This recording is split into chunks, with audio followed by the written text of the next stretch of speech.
இறைவனை அடைவதற்கு, அவன் பேராற்றலை பெறுவதற்கு நமக்கு வேண்டியது அன்பும் அருளும். அதைத்தான் பட்டினத்தார் சொன்னார். அருளால் எதையும் பார் என்றே, இதை அறியாத சுட்டி அறிவாளை பார்த்தேன். ஆகவே இருளான பொருள் கண்டதல்லால் என்னையும் கண்டிலே தோழி.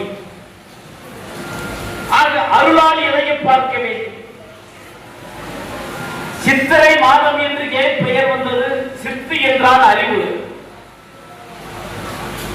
இறை என்றால் இறை என்று ஒரு பக்கம் சொல்லலாம், இன்னொன்று இறை கடவுள் என்று சொல்லலாம்.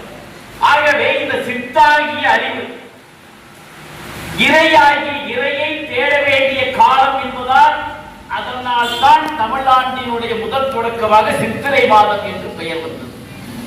சித்தாகிய அறிவு, இறை என்ற இறையை தேடுகின்ற காலமாக இந்த மாதம் இருக்கிறது என்பதை நாம் தெரிந்து கொள்ள வேண்டும்.